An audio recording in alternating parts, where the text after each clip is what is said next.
Welcome to the top 10 most pulled comic books for November 19th, 2025. Guys, I'm Mike Spider Slayer. Welcome back to Comic Book Corner 2.0. If you love daily comic book content, you like me helping you make decisions on what comic books to buy, you came to the right place. Hit that subscribe button. So where do I get this data from? Well, I get it from the website called leagueofcomicgeeks.com. There's also an app as well. And each week, you, as a comic book collector or reader, can find out which comic books are coming out. You can create your own pull list. And with all the people that create their own pull list on here, I compile all those numbers together and I find out which comic books are most pulled to all the way to least pulled. It definitely makes it for a fun and exciting series, one of my favorite to do each week. So with that being said, let's go ahead. Let's get started. So if you're new to this series, I always do 5 books that are on their outside looking in, trying to claw their way into top 10. And the first book that's on the outside looking in this week, it goes to DC's Justice League Red, and this is issue 4. I am kind of surprised by this. I didn't think there was that many people reading it. We'll find out in a second though. 32 pages, $4 for this comic book, and this one does have 5,551 pulls. Not gonna lie, was expecting like 3, maybe 4 the most. Written by Saladin Ahmed, Clayton Henry is the artist. It's not a half bad series. It's a series with, Red Tornado and Power Girl and Simon Baz. It's okay, and they do these secret missions, right? So we'll see how it continues to go on. I think it's 6 issues. Let me know if I'm correct. Our second book that's on the outside looking in goes to Captain America. This is issue 5. Barely relevant in this video series. Its legacy numbering is 776, 32 pages, $5. Let me know in the comments below, what do you guys think of Captain America right now? This one does have 5,942 pulls, written by Chip Zdarsky. Valerio Schiti does the artwork on this book, and this, I think, is the final part to this opening story arc with Dave Colton, right?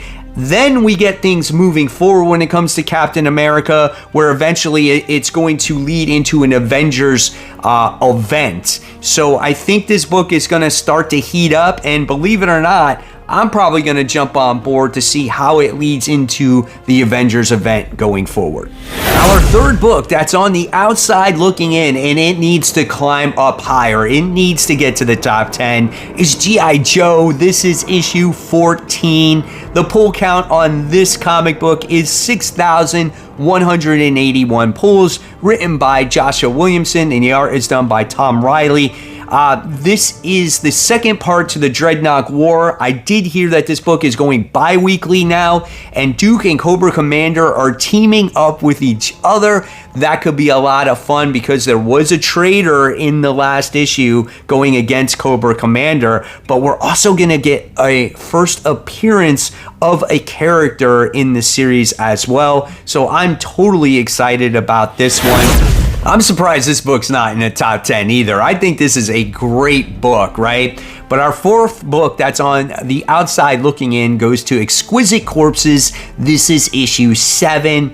This book is 32 pages for the price of $5 and has 6,424 pulls. So far, the pull numbers are very close. It's got my boy Gamer Kid on the cover. However, he has been eliminated. I'm so sad. Written by James Tynion IV. Michael Walsh does the art on this book, and it's just a great story of this tournament that goes on where people kill each other during Halloween, and winner takes all. And it has a bunch of rich people controlling the killers.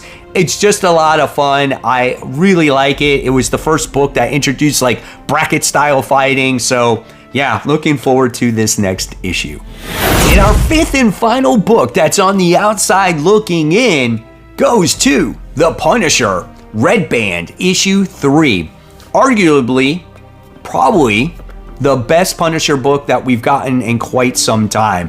This is a 32-page comic for $5. it is polybagged because it's red band, right? And this one does have 7,051 pulls, not bad. It's written by Benjamin Percy, who is one of my favorite writers from Marvel, and Julius Owada, I can't say the name, it just doesn't come out right. It does the artwork in there. And this is a good book about Punisher, who does not have his memory, and he's trying to reclaim that memory. However, he does have his fighting skills. He is controlled by somebody, and I'm waiting to see that final confrontation. And how does Frank get his memory back? You guys made it to the official top 10, and coming in at number 10 is the finale of New Gods. Yeah, that's right. This is issue 12. I did not realize that until I clicked on this picture. It's 32 pages for the price of $4. This book does have 7,776 pulls. If we had one more pull, we could have all made a wish together. It's written by Ram V, and the art is done by Phil Hester. So this is it, guys, the conclusion to the series. I want to know in the comments section below, what did you think of this run? Do you think Ram V told a solid story here? I couldn't get into it, just never been into the New Gods. I don't know the lore or anything like that. But if you missed out on this, you could check it out in trade. Coming in at number 9, it's a strange one because I was reading the description before I clicked play on this portion of the video, and number 9 is Wonder Woman issue 27, legacy numbering 827, 32 pages, $5.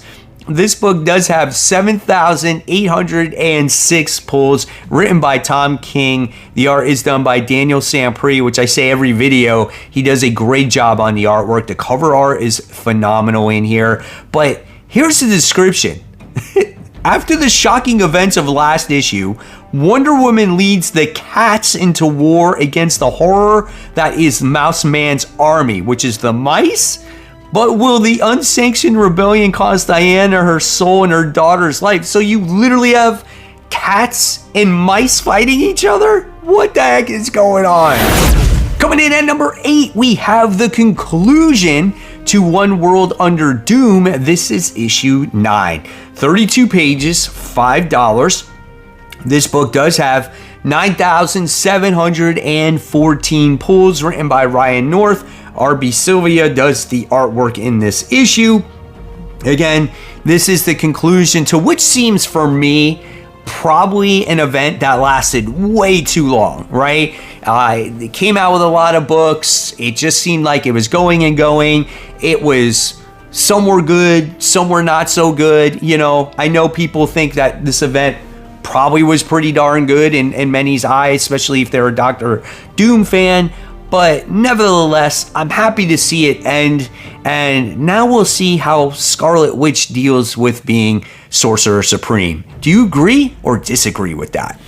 Coming in at number 7, we have Titans issue 29, a DCKO tie-in. This one is 32 pages, $4.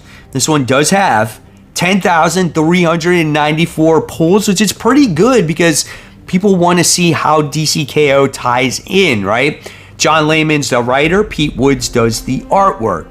Now, the first tie-in to this wasn't that all exciting, as it had the Titans all working together to get all the humans off of Earth, because Earth is obviously changing into like apocalypse, and it just wasn't an exciting issue. It's not what you would have expected, right? This one does seem a little bit more promising as we get to see Starfire come across a blockade. So how does she handle that blockade? I don't know. We'll have to wait and see. So far, what has been your favorite tie-in when it comes to DCKO? Coming in at number 6 goes to The Amazing Spider-Man, issue 16. Legacy numbering 980. The price is $5. This book does have 11,728 pulls, right around the same number that it's been. Joe Kelly's the writer. John Romita Jr. does the artwork, unfortunately, in this issue. However, there is good news. It takes place back on Earth, which I like, and it's the return of the Spider Slayers. One of the reasons why I gave myself this YouTube name, The Spider Slayer. I just thought that the name was kind of cool, and I love these robots that always tried to kill Spider-Man. So a lot of people always ask me, why do you call yourself The Spider Slayer when you're a Spider-Man fan? I just love the name. I thought it was cool, and I loved robots. So yeah, there you have it. Story, on the other hand, we'll see what it has to offer. Here we are, the top 5. And coming in at number 5 goes to Batman Superman World Finest. This is issue 45. Always a pretty popular book, right? 32 pages, $4 for this book, and the pull count on this one is 13,111 pulls, written by Mark Waid, and the art here is done by Adrian Gutierrez. And when it comes to this book, the cover says it all. You're going to have Batman, Lex Luthor, and the Joker team up together to defeat none other than Superman and Batman. Pretty straightforward plot, nothing new, nothing original, but if you're into this book, you're probably going to want to read what's happening. The final 4, just outside the top 3, we have DC Comics, DC Marvel, Batman Deadpool issue 1. I'm not surprised this is not number 1. It's an anthology book. Same thing that you're going to get when Marvel released their version, right? It's 64 pages for the price of $8. This main cover has 14,801 pulls, so pretty solid. You're obviously going to have a lot of DC writers on here, which I think is going to be a more solid comic book in my eyes. You got G. Willow Wilson, you got Grant Morrison, James Tynion IV, Joshua Williamson, Marco Tamaki, Scott Snyder, Tom Taylor, and yeah. So just right there, I just think the quality writing is going to be better than the Marvel one. I wouldn't say I'm super excited, but I am intrigued on the stories that they're going to that they will tell in this comic book. Coming in at number 3, we have The Ultimates, and this is issue 18. We're getting close to the end, guys, right? 32 pages, $5. This book does have 17,251 pulls. I know a lot of us are waiting to see how is this whole thing going to end. Has it been stretched out? Yes, it definitely has. Written by Denise Camp, art is done by Juan Frigeri. We've spent the last, 6 issues or so with the Ultimates 3.0, getting all kinds of heroes together to prepare for the Maker's return. Well, this is it. This is the last chance. This is when Iron Lad comes together and he sends his message to get everyone hyped and pumped for the final battle. Are you excited? Are you pumped up? I wish I could say I'm excited for issue 2, but I'm not. I am excited, though, for people that do like this book, and at number 2 is Nightwing 132.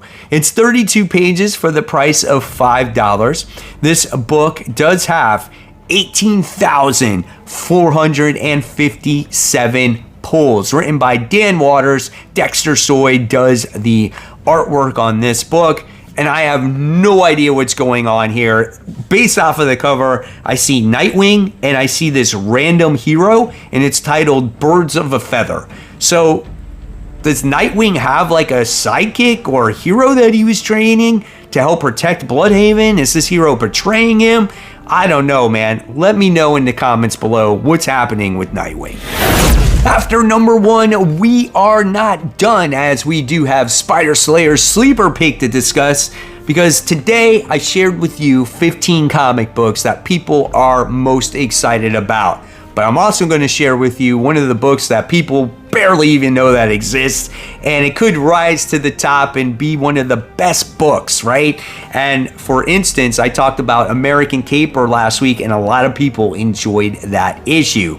So before we get to that, though, we got to talk about the number 1 most pulled book for November 19th, and it goes to Absolute Flash issue 9, another DC title. This one is 32 pages, $5 for this one, and it has 23,087 pulls. Absolutely fantastic. Written by Jeff Lemire. Nick Robles does the art for this particular issue. We get rotating artists on here, but I'm excited about this book because we're getting a little bit more about the characters and what happened in the past. So it's obviously, you know, unraveling those layers, which makes you appreciate the comic a little bit more. And it looks like in this one, Absolute Flash is going to raid Fort Fox and tries to get to the bottom of everything that's been going on. And I think he's teaming up with the Rogues now, which can make for an interesting story in itself too. So I'm putting my hands in Jeff Lemire. I think he's a great writer. He's a little bit of a slow burn writer, but he writes great stuff. And now it's time for Spider Slayer's sleeper pick, and this week it goes to Image Comics' Final Boss, issue 1. Check out that cover. Doesn't it remind you of a cool 90s video game if you played those? 48 pages for this one, and this one is $5. And this one does come in at number 44 this particular week on the ranking, and it does have 1,549 pulls, which I think is pretty solid for a sleeper pick. But it's written and drawn by Tyler Kirkham. You're going to expect some awesome artwork in this comic. It's going to be bloody, it's going to be gory, and it's about this guy by the name, I think his name is Tommy, and he takes these jobs to take on these street level characters, but his past is going to come into play and he's going to be in over his head. So expect some cool fighting action with awesome artwork. I'm on board for that, man. Just the artwork in alone is going to be phenomenal. So there you guys have it. There are the most pulled comic books for November 19th, 2025. What are you guys most excited about? Is there anything on your list that I didn't mention? Let me know in the comments below. I will always leave you more content right here for you to click on. And guys, remember, support the local comic shops. Keep buying, keep collecting, but always read your comics. And tomorrow, guys, I will see you on New Comic Book Day.